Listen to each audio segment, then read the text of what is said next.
Welcome back to Public Affairs on Peach. I'm Gloria Neal. If you're wondering, what is she wearing? Yeah, well, you got to stick around because this show is all about the Atlanta Science Festival and the Exploration Expo this morning. And one of the most memorable exhibitors is right here with us right now. This is Doug Mulford, and he cannot wait. Let me tell you, he is a senior lecturer at Emory University and the chemistry department, and I have been told to stand back and really just let you educate and entertain, so have at it, Doug. Thank you very much. So I get to teach chemistry all the time. I get to learn about the world around us, and that's part of what I want to share with people at the expo and at the stage show that I'll be doing, as well as at the booth that my students are doing. So there's a lot of things about the world around us that we just kind of want to know what's going on, learn how things occur, just what are some of the fun things we can do. So I have just a couple experiments for you today. I'm going to start with this balloon right here that's floating, and it's floating because it's filled with a gas that's lighter than air. Now, you've probably all seen a helium balloon before. This one is a hydrogen balloon.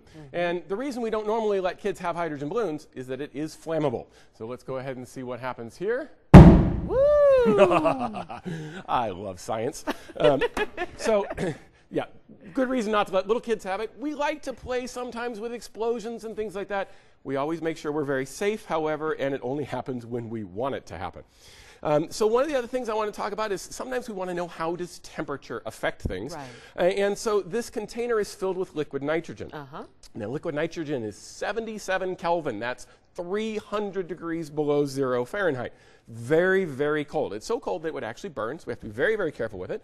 There are two things I want to see what happens with temperature. The first is I want to take some peeps. It's almost Easter. This is coming up. I hear that some people actually eat these. Oh, my goodness. You're ruining perfectly good candy. Yeah, I don't eat these peeps. They're very good for doing science on. So we're going to take a couple of our little marshmallow peeps, and we're going to, whoa, they're trying to fly away. They're trying to get away. Yep. So we're going to put those in there. And then we also want to know sometimes what happens with gases. Why is it that when you go up in an airplane, your ears get the pressure? Correct. When you come back down, why do the bottles squish? Right. And these are all things that we can explain with science. And looking at air around us and the pressure, we also want to see what happens with temperature. So we're going to see if I can actually blow this balloon up here. Very good. I'm impressed. All right, so we have a 3-foot-long balloon here. Now, we can play with it. We can turn it into something, but I want to see what happens when I cool it down. Okay. Right? So I'm going to take this entire 3-foot balloon, much, much bigger than the container that I've got here, and we're going to put it in. And we're going to see what happens. Wow. And the entire thing will fit in there. Now, I tied the balloon, so I didn't change the amount of air. But when we cooled it down, the molecules started moving slower. When they moved slower, they weren't hitting the walls of the balloon as hard. So the pressure went down, and I was actually able to shrink it down. Oh, so that's what happened. Yeah, now the neat thing about this, it's reversible. When I warm it back up, the molecules should start moving faster again. And so we should be able to get it to warm back up. All right, so we'll let our balloon warm up. And then as it warms up, it fills up again. Oh, look and we at have special liquid nitrogen here that also happens to turn it into a poodle. He even forms a little animal. Oh, yeah. Got to have fun with that. Wow. All right. Well, can you do that with money? Like if I put 50 cents in there, will it come out like $50? I got to figure out how to do that. I like that. The other thing that I put in here, though, we put in the peep. Yeah. And so let's see how our little peeps are doing in here. Okay, so we've got our peeps. And they're there, and you can see a little bit of what looks like a cloud coming off, which is exactly it. It's so cold, it's causing the water in the air to condense in a cloud. Right. Now, we want to see how a peep does under pressure. So I have a nice rubber mallet here. So let's see how our peep does in 3, 2, 1.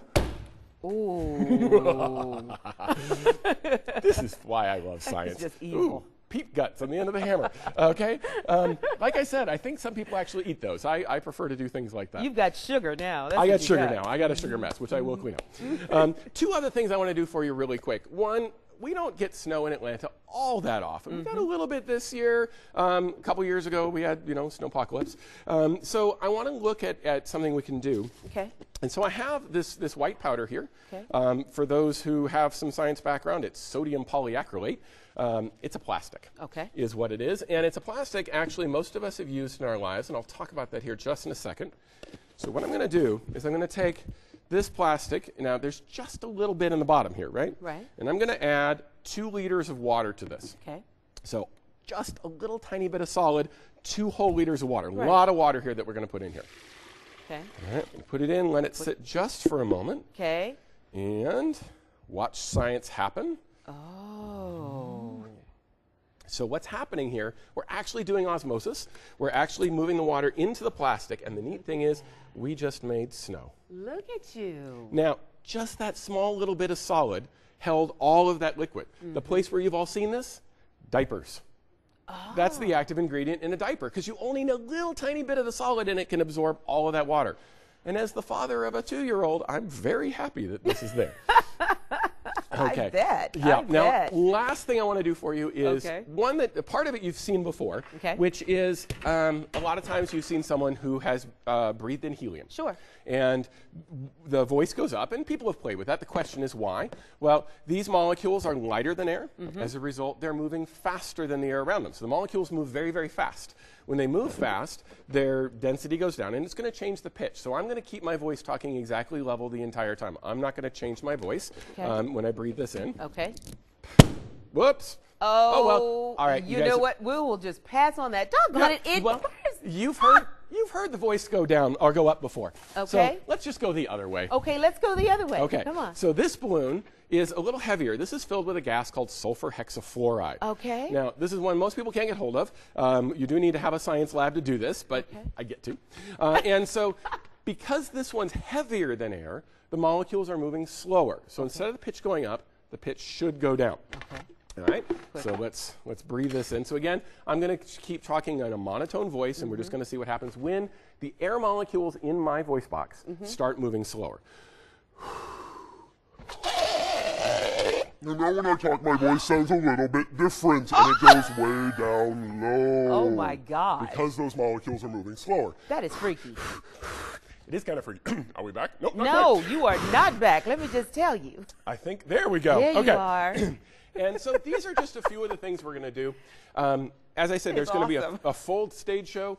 Some of you may play with cornstarch and water. It's a non-Newtonian fluid. We're actually going to have an entire kids swimming pool of the stuff to play with. We're going to set off, we're actually going to have 5 30-foot clouds that go off simultaneously Oh my filled with gosh. 1,000 ping pong balls. So Well, you a are lot of fun things. outstanding. We absolutely, absolutely enjoyed you. Thank you, thank you, Thank you very much. So you are going to be there and so much more. We've got a lot more ahead, too. On this edition of Public Affairs on Peach, we are going to bring in the robots when we return. Do not go anywhere. I love that.